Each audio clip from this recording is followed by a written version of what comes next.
Y'all ready out here? Yeah! All right, okay. Here we go, folks. Go Bills, for we are here to cheer for you. Go Bills, we are your fans so true. All right, welcome to the Post-Drought Reconstruction Podcast. Two unqualified dudes talking about the Buffalo Bills. Very unqualified. Very. I'm Josh Folan. I'm Phil Burke.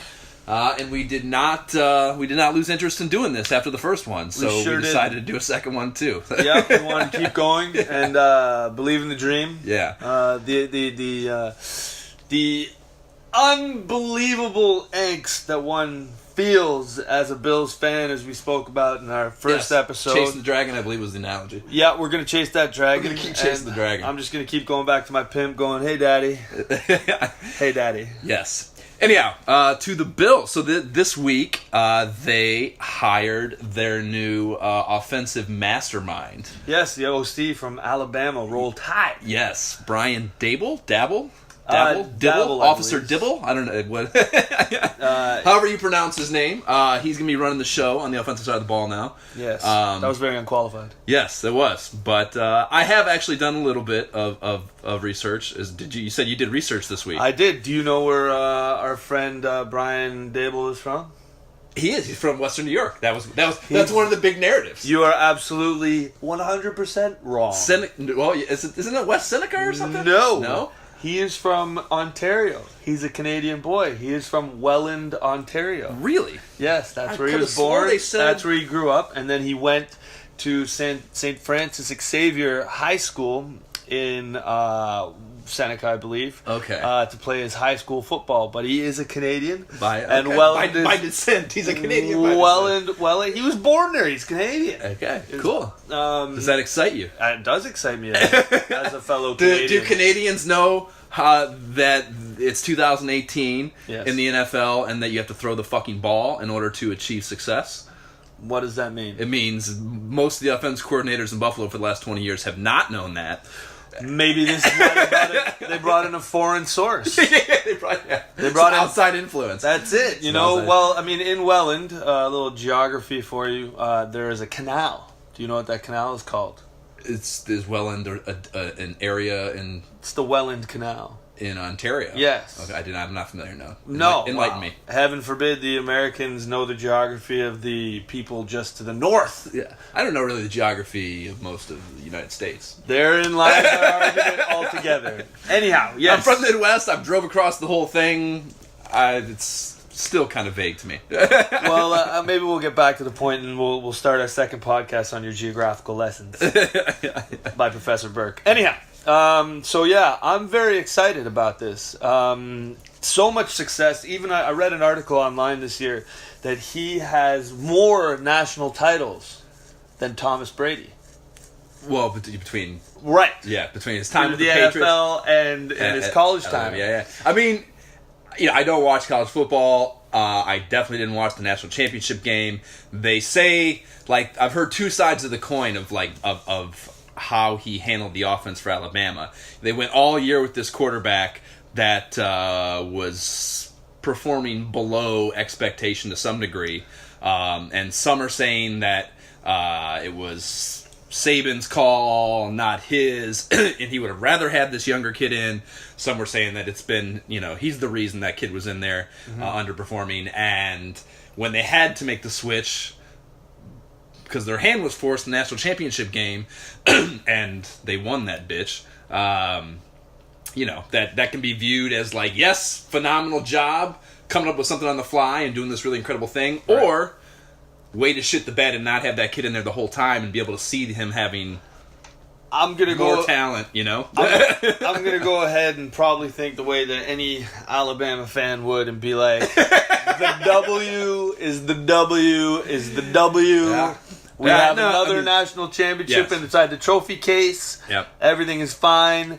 He switched it, whether it was his call or Saban's call, it doesn't matter. Right. They ended up getting 20 points with this other guy, and the rest is history, and some call it the greatest college game of all time. Really? I haven't heard that, but that's exciting to hear. Well, that's because you're such a huge college fan. Yeah, I still won't watch it, but that's cool to hear. Fair enough. Hey, listen, there's something good about that. It means you're focusing and you're spending time I am very focused on the Bills. Front, yes. No, yeah, I mean, I'm excited too, man. I mean, I think think Dennison last year, that McDermott was not, it was not his first choice. I think they were kind of, I think if I recall correctly, they were a little late to the game on hiring their OC. So I think he had less to choose from than he would have preferred. I'm very unqualified to comment on that. They lost out on Mike McCoy, who went to Denver. I know that was his first choice. So, right. Dennison wasn't his first choice, and I think this was his first choice. This is one of the first OC hires of the offseason. So from all reports and analyses, this was the guy. They went to William and Mary. Yeah. That's how they have know. a history together. I think McDermott was a safety, and Daboll was part of the coaching staff at that point. Yeah. Yep. But they've been saying he's also a very experienced play caller, which I've been reading about, because everywhere he's gone, he's sort of been in and out, and I think that's one thing that McDermott's going to really enjoy, and the Bills. Yeah. Bills are going to enjoy. And that's something they've said about Dennison too, that he was under Kubiak, Gary Kubiak, for a number of years, and Kubiak was the one calling the plays, not Dennison. Even though Dennison held the title of offensive coordinator, Kubiak was the one actually calling the plays. So right. Dennison didn't have experience with that shit. So yeah, I mean that's one good thing. I mean, he was part of the Patriots system for a while, which is so that's terrific. Yes, that's the pedigree there speaks for itself. If nothing else, he saw Belichick and Josh McDaniels work, and that's obviously an offense that has worked for a long time. So even if he wasn't taught necessarily how to do exactly that, he at least saw it happening, and that's a good thing. I wonder if Belichick, if he is so tight with all his methods, if you're one of the people invited to the cult, that, the sort of, on the winter solstice at 12:37, come see my offensive game plan for the week. Come see the offensive game plan. Only when the light shines through the rocket ship's glare that comes through the huge goalposts of the millennium that is Gillette Stadium, you might read. Yeah. And so on and so forth. He seems pretty buttoned up. I imagine he probably reveals everything to no one, would be my guess. Yes. He has probably a very good system of how to keep everyone somewhat in the dark. I wonder if his wife knows how to coach as well as he does. You know what I mean? I wonder if he keeps I wonder if he compartmentalizes his family existence as well. If he doesn't let his wife know what soap he uses. You know what I mean? Yeah, I don't know, man. That's when they do the Belichick documentary after his retirement, I look forward to learning these intricacies of his personal life. Is it Irish life. Spring? Is it Dove? Yeah. Maybe it's something weird. But anyhow. And they also said, back to Daboll, they've said that McDaniels is leaving. He's going to the Colts, supposedly. Mm-hmm. That this was the guy that was going to get the first call from Belichick. And that's speculation, I guess, to some degree. But so they swooped in real quick. Yeah, so they got, if McDaniels does in fact leave, they supposedly got the guy that the Patriots were going to want to hire, which is also exciting to me, if only in, speculation. That's still a good thing to think, that you have the guy that Belichick wanted, or would have wanted, is pretty cool to me. So excitement all around for Bills fans, I think. Yeah, no, I think they're saying he doesn't run a certain kind of system, so hope that should be good for whatever quarterback they're trying to fucking give the reins to next year, that they can actually not force something onto him, do something that caters to his skill set, something that Tyrod has not had the luxury of the past 3 years, or definitely last year. I don't know, I guess the past 2 years prior is somewhat arguable, but... Your love-hate relationship with the big TT. Yeah. Which may bring us to our next topic. The quarterbacks.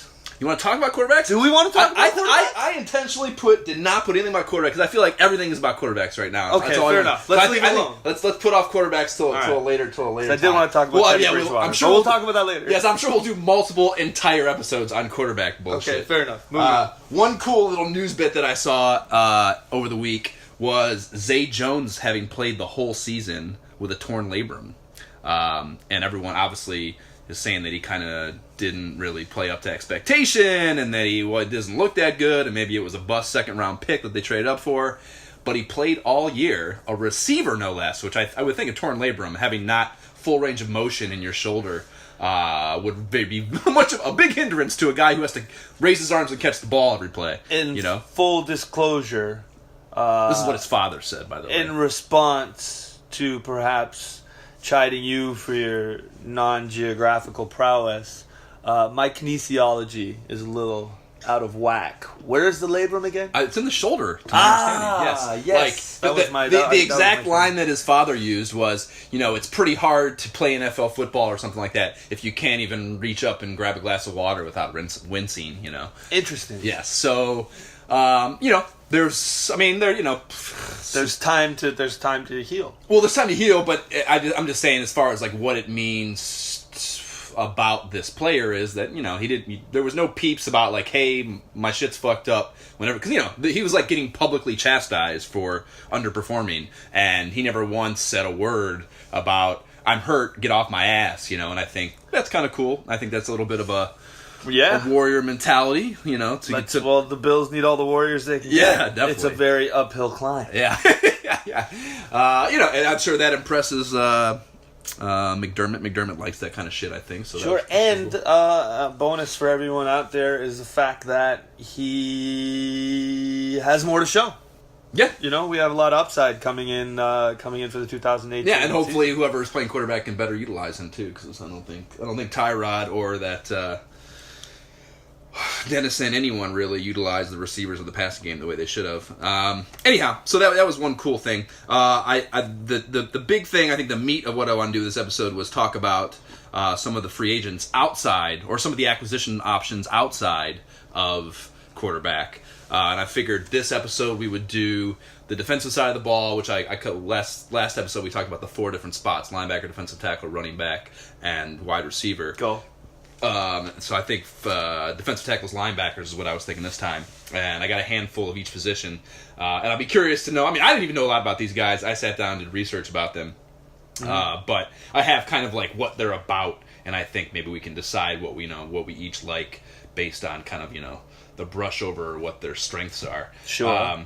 I went mostly with with the defensive tackles. The 6 I was looking at are David Irving of Dallas, Dontari Poe of Atlanta, Sheldon Richardson, who from the Jets originally, but he moved over to Seattle via trade last year. Star Latulele, Benny Logan, and Haloti Nada. And all those guys, I'm looking at mostly young players because obviously you want to sign someone to grow. The only one who's over 30 was Haloti Nada. And honestly, I think he's a situation where only if Kyle Williams retires do we look at him out of the 6 because he's older. But he's like a step in and perform kind of guy right away, and he has performed for a long time. I want you to ask me one question. Do I know who any of those players are? Yeah. I honestly wasn't going to ask you, so I just assumed you weren't. You didn't know. Like I said, I didn't even know. I'd never heard of David Irving. Dontari Poe, I'd heard his name in Atlanta. So yeah, this is kind of the brush over I have for the 6 of them. David Irving played for Dallas last year. He's 25. He's a restricted free agent, which means they would have to give some sort of minor compensation for him, probably to sign him. Right. But he's performed well, but last year he had a suspension and concussions. He only played like half the season or something, if that. So I would think, my thinking here is, even though you maybe have to give up some compensation for him, you're actually going to have to pay him very little, I think, because his stats don't warrant a big He's contract. Got a star next to health. He has an asterisk, yes. An asterisk, yes. If and the suspension. And honestly, I'm not even sure what the suspension was for. But whether discipline or PDEs, or maybe PDs. Performance enhancing drugs. Yeah, whichever one it's for, it's still a mark on his resume, and I would think it would keep his contract value down. So a player with talent who you can sign for very little is my logic here. Right. And same thing with Dontari Poe. He was a guy that was highly touted when he was in KC. He moved over to Atlanta last year, and he looked really poor at the end of the KC stretch, and Atlanta signed to a 1-year deal that was kind of like a prove-it thing, and he played pretty well last year for Atlanta, and he's still young. Sheldon Richardson's fucking great, and I think he had discipline shit with the Jets too, but doesn't everyone in New York seem to have discipline issues of some kind? So maybe it's the city. Maybe that's why you're so amped up. Yes, sometimes. maybe. I mean, I think over the 13 years I've spent here, and you've been here a little longer, have you not? 16. Yeah. So I mean, this city lends itself to disciplinary issues. And not necessarily in the right. He didn't have any of that shit come up in Seattle last year. So I think he's going to cost a fucking ton, though. I think he's like a really talented player. Right. Latulele is a guy who was a first rounder by Carolina, but hasn't lived up to first round expectations. So it's a situation kind of like Jerry Hughes. Like Jerry Hughes, when they traded for him from Indianapolis, he was like a first rounder who way underperformed. They got him. Indianapolis gave him away for pretty much nothing because he hadn't lived up to it. And then once he got into the right situation, he excelled, And I think that's, especially with the Carolina background, you have to assume McDermott has some sort of, if McDermott likes him enough to sign him, McDermott knows a lot about him and thinks that he can do that. And I think that's another guy who you could probably sign for way less than what his talent is, as long as you can apply it and get it out of him. You know what I mean? It always helps to have that inside track no matter what you do. Yeah. And especially, when you're hiring a company, which is basically what football is, which I think is the incredible, wonderful, universal language for the American corporation. This capitalistic analogy. This capitalistic society. We'll have to get into that. Into that. Did we dive into it at all? I think maybe we touched on it. Doesn't really matter. We'll talk about it at a later date. Yeah. Anyhow, my point being that anytime you have an inside track anywhere, it doesn't hurt. Yeah, intel. Yes. Yeah, I think if he's been McDermott's been not shy at all about fucking pillaging Carolina resources that he likes. So if he takes the jump of signing him, I think there's something there and reason for it, Groovy. And then the last one was Benny Logan. He's in KC, 28 years old, great against the run, shaky against the pass, supposedly, but again, a guy that's talented, has played well, not going to cost $1 billion. And I think that's attractive because they obviously. How do you be good against run and not pass? Well, his pass rush. Okay. Yeah. I mean, he can't get up the field. He's not fast enough. Like see. Like he doesn't penetrate. He's more of like a gap stuffer, a guy that fucking a big wall of a man. Yes, the play starts and like one of the holes that the running back could run through is no longer a hole.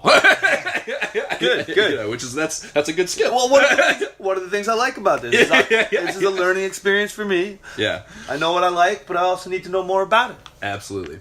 And then linebackers.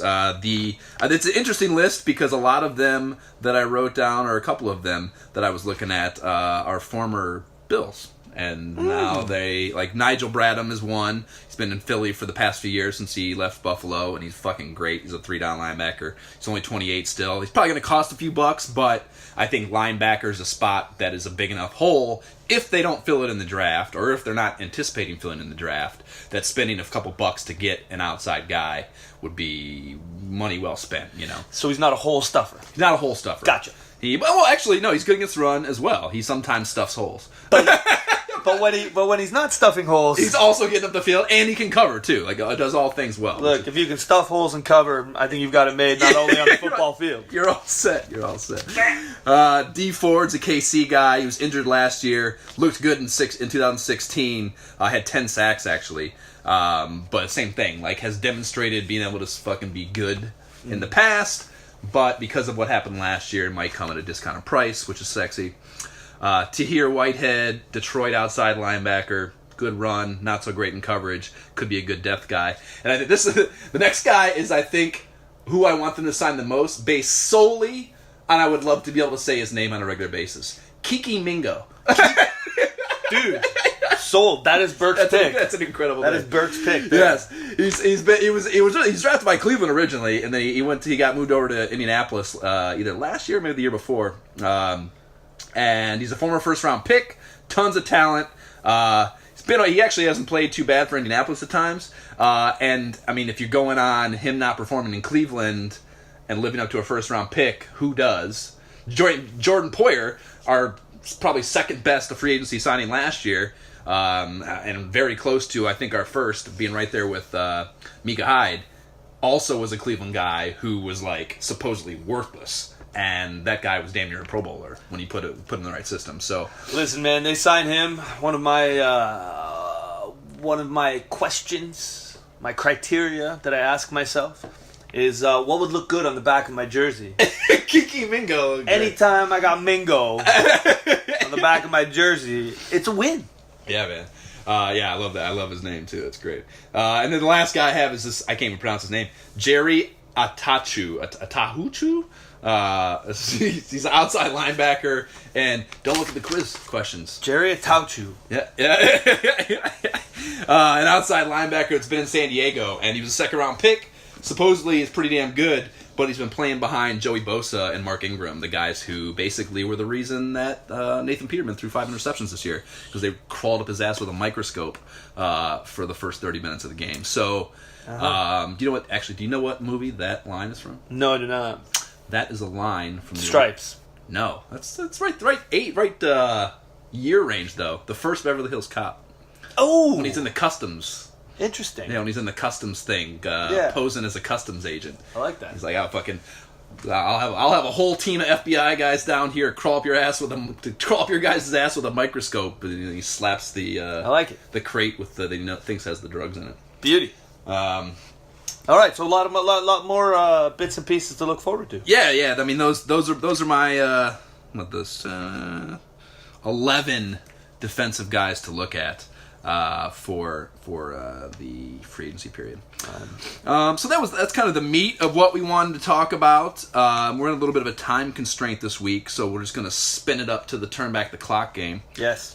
Segment, and next week we're going to tease. This is a I've read and picked up on this being a radio marketing, an inter-episode marketing tactic to tease what we're going to talk about next week, Phil. Mm-hmm. The wide receiver and running back free agents we're going to get into next week. And, offense is always a little more exciting than defense for most people, so that will be fun.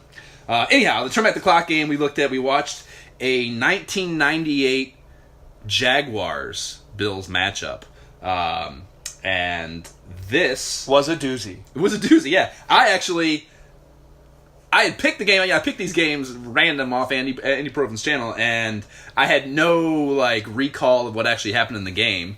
And we started watching the fucking thing, and it occurred to me that I was at this game, which is insane. Because I've been to quite a few Bills games, but to think that I could just forget one that I was at, especially as monumental as especially with the way this game turned out. I knew that was a Jags game, but I was thinking it was a different year. Anyhow, we watched this game, and it was a rather low scoring game. One of the really interesting things I think about the situation of the team at the time. They had started 0-3 that year. This was the year that they started 0-3, ended up going to the playoffs with Wade Phillips, and also I think it was Wade Phillips' last year. No, 99 was Music City Miracle. Yes. Anyhow, started 0-3, ended up getting, I think, 10-6 and making the playoffs. So this odds are good, even without knowing the schedule that they had won this game. But we got into it, and it was Doug Flutie's first game as the named starter, I think. Yeah. He had came in relief in week 1 against the Chargers, and they had just lost by the hair on their chinny chin. And he was the named starter this week, I think, after Doug Flutie, legend on his own, 6-time CFL champion. Just watching the game, I can just tell you right now, watching the game, the second Flutie came on the screen, at genetic level, Phil's Canadian fucking genes started fucking just firing and getting all excited. Great. Doug Flutie, 6-time Grey Cup champion. How you can Heisman Trophy all you want. The guy ran the league. He was amazing, and he was still amazing when he was there on the Bills. He was incredible. At times, the offense was pretty shitty in '99 when he got benched, which is why that happened. But regardless, anyhow, I was actually always a Rob Johnson guy. I thought Rob Johnson had the tools. Boo earned. Yeah. And he had won that goddamn Titans game that everyone says he lost. Boo when the special teams shit the bed. Anyhow, Doug Flutie played this game, and he played pretty well. They didn't put up a lot of points. They got down 7-0 early. The Jaguars put up a touchdown. Was that the defensive one?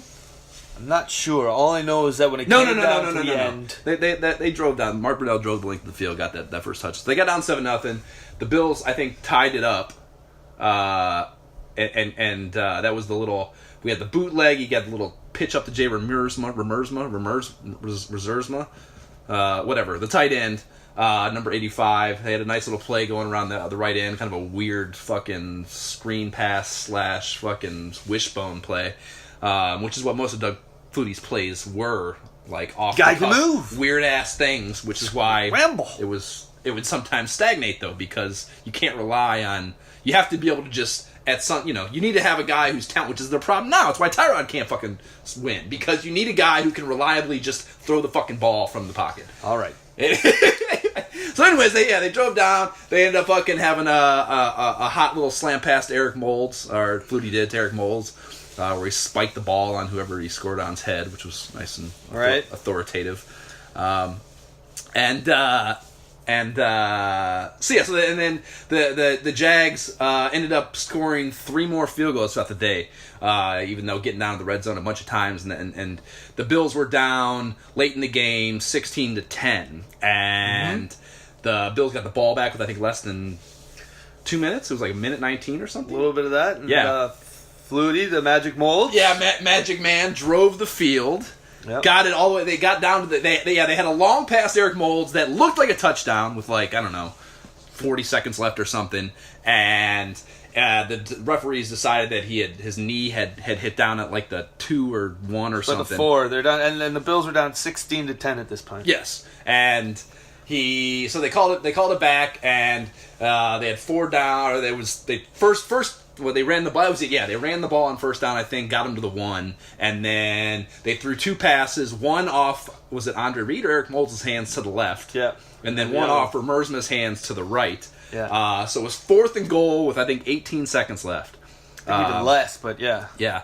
And like I said, this is the moment that I can't believe I didn't associate with my recall of all the games I went to, because it was like one of the most amazing moments I've ever been part of at an NFL game. And fourth and goal from the 1, down by 6. The play starts. It looks like it's either a fake or, in my recollection, I think I remember reading that it was a busted play. That Flutie was supposed to hand off to Thurman Thomas. He turns to the right. Thurman Thomas isn't where he's supposed to be, so he just tucks the ball and bootlegs around the left side. And scores like Flutie does. Yeah, and scored a fucking touchdown. And I was seated in the upper bowl, a few rows back from the front row in the upper bowl, and pretty much on the goal line. Yeah. And I've never ever heard anything so loud or felt like so much energy from a group of people. It was like fucking literally electric in that stadium. Dynamite. Yes. So that was this week's Turn Back the Clock game. 2 quick quiz questions for Phil to test Phil's Bills knowledge. Nice. We're gonna do this every episode now. See part of the Turn Back the Clock game. See what Phil's recall is of the historical Bills. So the 2 I have this week.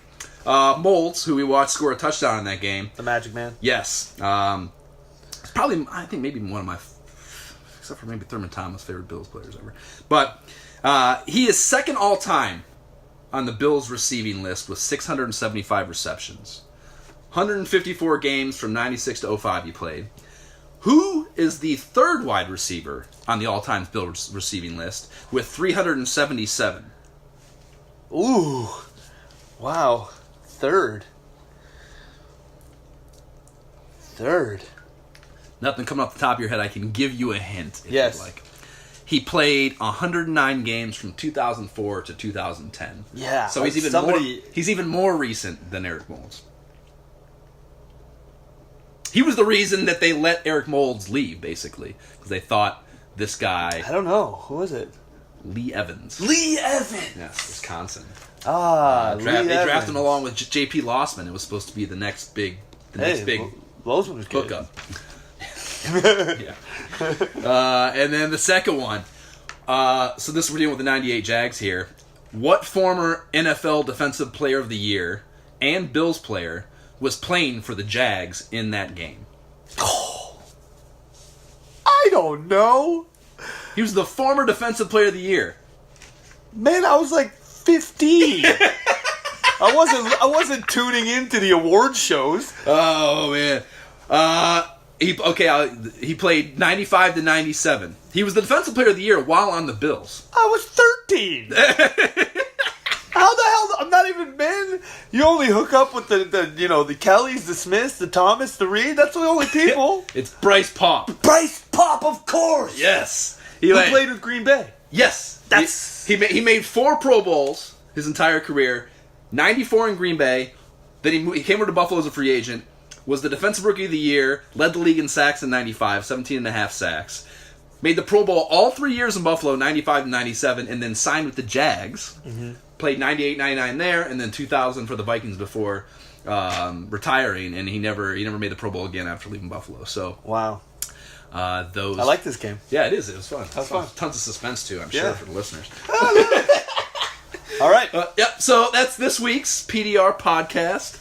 Thanks for tuning in. Yeah, absolutely. You can, and we hammered out all our tech issues, so now you can listen to us on all the platforms people like to listen to podcasts on, iTunes, SoundCloud, Stitcher, or just on the website, NYEHentertainment.com/PDR podcast. And follow us on Twitter. I'm Phil Burke Ninja. Do you have Twitter? Yes, and I'm at Josh Folan. That was something I wanted to do. Yes, yeah, and Phil Burke Ninja, and then hashtag Philly Burks for the Instagram. Yes, and then I'm at Josh Folan for Twitter, and then at My Shift Key is Broke for Instagram. Boom. Come on, let's win for Buffalo.